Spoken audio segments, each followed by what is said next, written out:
Hello student, welcome back to my channel. So आज हम discuss करेंगे द ग्रेट इकोनॉमिक डिप्रेशन।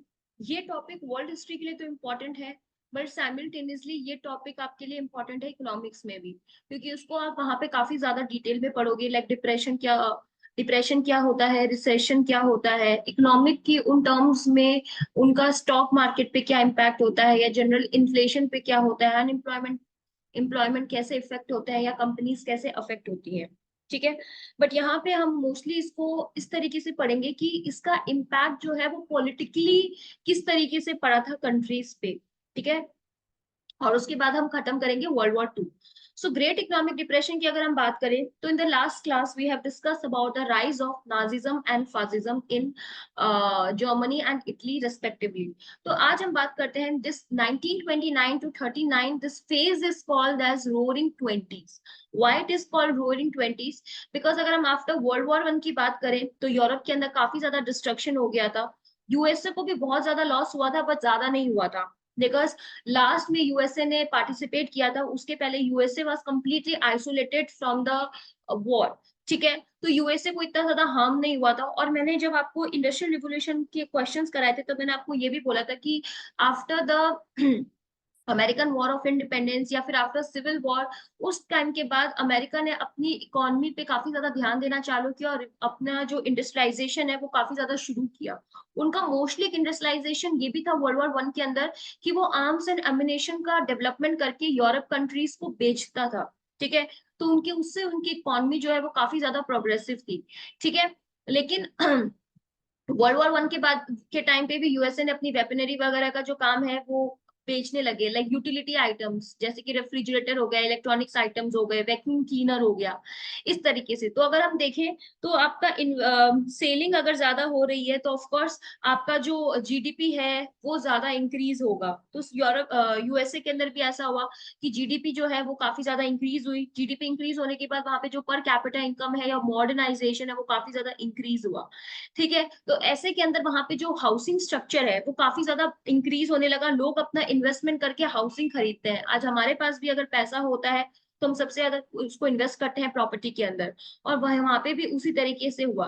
तो इसके बाद जब सब जगह ग्रोथ हो रही है तो बैंक्स जो है वो लेंड करने में प्रॉब्लम नहीं क्रिएट करते हैं। अगर हमारे यहाँ पे भी आप देखो कि अगर हमारा इन्वेस्टमेंट अच्छा है या हमारा क्रेडिट स्कोर अच्छा है तो बैंक हमें बहुत आसानी से लोन दे देती है। ठीक है। तो इसके बाद जब हमें लोन मिलता है या फिर हमें पैसे मिलते हैं तो हम उसको इन्वेस्ट करते हैं, like mutual fund, stock market. तो same thing happened in the USA. उस टाइम पे जो लोग हैं वो इन्वेस्ट करने लग गए शेयर मार्केट के अंदर और म्यूचुअल फंड्स के अंदर इंक्रीज करने लगे, जिसकी वजह से जो इकोनॉमी के अंदर है वो काफी ज्यादा बूम आया। उसके बाद ये हुआ कि यहाँ पे सडनली 1926 के बाद जो वर्ल्ड वॉर 1 का इम्पैक्ट जो है वो धीरे धीरे खत्म होने लगा, क्योंकि कंट्रीज को वेपनरी की इतनी ज्यादा जरूरत नहीं पड़ रही थी। फूड जो हम डिस्ट्रीब्यूट कर रहा था क्राइसिस वाली जगह यूएसए, वहां पे इतनी नीड नहीं हो रही थी, वेपन्स की इतनी नीड नहीं हो रही थी। जर्मनी जो है वो सेल्फ कंजम्पशन में आ गया था क्योंकि उस पे सैंक्शंस लगे थे वर्ल्ड वॉर 1 के बाद। ठीक है। तो इसकी वजह से धीरे धीरे जो कंजप्शन है वो धीरे धीरे रिड्यूस हो गया। जब कंजम्पशन रिड्यूस होगा तो ऑब्वियसली मैन्युफैक्चरिंग भी रिड्यूस होगा। जब मैन्युफैक्चरिंग रिड्यूस होगा तो इन्वेस्टमेंट रिड्यूस होगा, सब कुछ रिड्यूस हो जाएगा। जो पहले बूम की तरफ जा रहा था वो धीरे धीरे धीरे धीरे आपकी डिक्लाइन की तरफ आने लग गया है। ठीक है। एंड फाइनली एक डेट डिसाइड की गई थी 24 अक्टूबर 1929। उस टाइम पे स्टॉक मार्केट जो है वो क्रैश हो गया, जिसको वॉल स्ट्रीट इंसिडेंट भी कहा जाता है। और ऐसा बोला जाता है कि 12.9 मिलियन शेयर जो है वो एक ही दिन में बिकने लग गए, क्योंकि लोगों को ऐसा भ्रम हो गया था कि मैन्युफैक्चरिंग ही जब नहीं हो रही है कंपनी के अंदर तो कंपनीज जो है कुछ कंपनीज वो बंद हो जाएंगी, जिसको ब्लैक थर्सडे भी कहा जाता है। आपको याद होगा कि लास्ट ईयर यस बैंक का भी सेम इशू आने लगा था और अफवाह फैल गई थी कि बैंक रन होने वाला है। तब बहुत ज्यादा फाइनेंस मिनिस्टर ने मनमोहन सिंह जी ने ये बोला था कि don't use this word bank run. Bank run का मतलब होता है कि लोगों का भरोसा हट जाना, और लोग जो है वो कंप्लीटली बहुत बुरी कंडीशन में आ जाते हैं कि उनका पैसा जो बैंक के अंदर है या उन्होंने इन्वेस्ट कर रखा है किसी शेयर मार्केट के अंदर, वो उनको नहीं मिलेगा। आपको ये चीज पता होगी कि इकोनॉमिक्स जो है वो इमोशंस पे चलती है। ठीक है, अगर हमें सस्पिशियस होने लग जाता है कि ये कंपनी बंद हो जाएगी तो हम तुरंत उसके शेयर जो है वो बेच देते हैं। तो सिमिलर चीज वहां पे हुई थी, ऐसा दिमाग में आया था कि कितनी हजारों कंपनियां जो है वहां पे बंद होने वाली है, तो एक ही दिन में 12.9 मिलियन शेयर्स जो है वो बेच दिए थे, जिसके वो ब्लैक थर्सडे कहा जाता है। और उसी टाइम पे कंपनीज ने लोगों को फायर करना शुरू कर दिया था और अनएम्प्लॉयमेंट ऑब्वियसली उस टाइम पे इंक्रीज हो गया था। ठीक है, कंपनीज जो बैंक से लोन लिया था वो उनको चुका नहीं पा रही थी, जिसकी वजह से वहां पे बैंक्स भी जो है वो बंद हो गए थे। अप्रोक्सीमेटली 9,000 बैंक जो है वो बंद हो गए थे। ठीक है, और अगर हम देखें 1930 तक आते आते 15 मिलियन पीपल जो है वो अनएम्प्लॉयड हो गए थे। तो इसका जो ग्रेट डिप्रेशन है, इसी को ग्रेट डिप्रेशन कहा जाता है, इसको इकोनॉमिक रिसेशन भी कहा जाता है। ये वापस फिर आया था 2008 के अंदर, जो आप इकोनॉमिक्स में पढ़ोगे 2013-14 तक ये रहा था, उसके बाद कोरोना में फिर आया था, जिसका इम्पैक्ट हमें आज भी देखने को मिलता है। ठीक है, यूएसए के अंदर उस टाइम पे इलेक्शंस हुए थे, जहां पे फ्रैंकलिन रूजवेल्ट जो है वो प्रेसिडेंट बने, and he gave the new programme that is called the new deal. उन्होंने एक प्रोग्राम दिया न्यू डील को, और उन्होंने 1933 के अंदर 4 दिन बैंक को हॉलिडे डिक्लेयर किया, ताकि कांग्रेस जो उस टाइम पे लेजिस्लेशन कुछ पास कर सके, बैंक्स के अंदर रिफॉर्म्स करने का, कंपनीज के अंदर कुछ रिफॉर्म्स करने का। उन्होंने उनका एक स्पीच जो है वो काफी ज्यादा फेमस है। he mentioned over the radio that let me assert my firm belief that only thing we need to fear is fear itself। क्योंकि मैंने आपको बताया, लोगों को एक फियर हो गया था कि उनका पैसा जो बैंक के अंदर है या जो कंपनीज के अंदर है वो उनको वापस नहीं मिलेगा। ठीक है, उसके बाद न्यू डील के अंदर ये बोला गया था कि the creation of federal deposit insurance corporation to protect depositors account. एक इंश्योरेंस बनाया जाएगा, जैसे आज भी हमारे यहाँ पे इंश्योरेंस होता है। हम अपने बैंक के अंदर जो पैसा इन्वेस्ट डालते हैं या लॉकर्स के अंदर यूज करते हैं, वो अगर मान लो सडनली कोई बैंक बंद हो जाता है तो हमें इंश्योरेंस मिलती है, हमें वो पैसा वापस मिलता है। ठीक है, उसके बाद सिक्योरिटी एंड एक्सचेंज कमीशन बनाया गया, जैसे कि हमारे यहाँ पे सेबी है, स्टॉक मार्केट को रेगुलेट करने के लिए।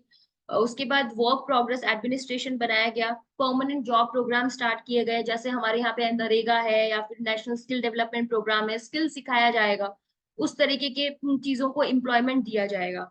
ठीक है, सोशल सिक्योरिटी स्कीम जो है वो फर्स्ट टाइम यूएसए में पास की गई 1935 में, जैसे कि हमारे यहाँ पे भी काफी सोशल सिक्योरिटी स्कीम है, लाइक पेंशन देना, स्कॉलरशिप देना, लाइक दिस। तो वेलफेयर प्रोग्राम जो है वो वहां पे स्टार्ट किया गया, specially for vulnerable sections and old age citizen, senior citizens, children, youth, उन सब के लिए। तो that programme is called due deal. Now हमें सबसे ज्यादा फोकस करना है कि ग्रेट डिप्रेशन का इम्पैक्ट क्या हुआ। तो अगर हम इम्पैक्ट देखते हैं तो ऑब्वियसली लार्ज स्केल अनएम्प्लॉयमेंट हो गया, लॉस ऑफ प्रोडक्शन हो गया, पॉवर्टी इंक्रीज हो गई, स्टार्वेशन इंक्रीज हो गया। तो यूएसए के अंदर भी आज भी हम देखते हैं तो वहां पे भी इनइक्वालिटी देखने को मिलती है। अगर आप एरिया जाते हो लाइक कैलिफोर्निया, न्यूयॉर्क, तो आपको काफी ज्यादा एक्सट्रीम वहां पे डेवलपमेंट दिखाई देता है, but at the same time अगर आप जाते हो मोन्टाना, वायोकिंग, या फिर आप अलास्का वाले साइड जाते हो, तो आप कोलोराडो वाले साइड जाते हो, तो आपको डेवलपमेंट वहां पे नहीं दिखाई देता है। ठीक है, वहां पे देखा जाए तो बैंक्स, फैक्ट्रीज, हाउसेज, इन सब ने स्टॉप कर दिया था अपना बिजनेस। तो आज भी वहां पे यूएसए के अंदर काफी लोगों के पास खुद का घर नहीं होता है, रेंट अपार्टमेंट पे रहते हैं, और उस टाइम पे लोगों ने अपने घर भी बहुत ज्यादा बेच दिए थे। बट जो डेवलपमेंट वाला साइड है like California, New York, as I told you, वहां पे डेवलपमेंट इसलिए है क्योंकि वहां पे सबसे ज्यादा हाउसिंग सेक्टर जो है वो इंक्रीज हुआ था इसी टाइम पे। तो लोगों ने उस टाइम पे जो अपने घर बनाए थे वो आज भी उनके पास है।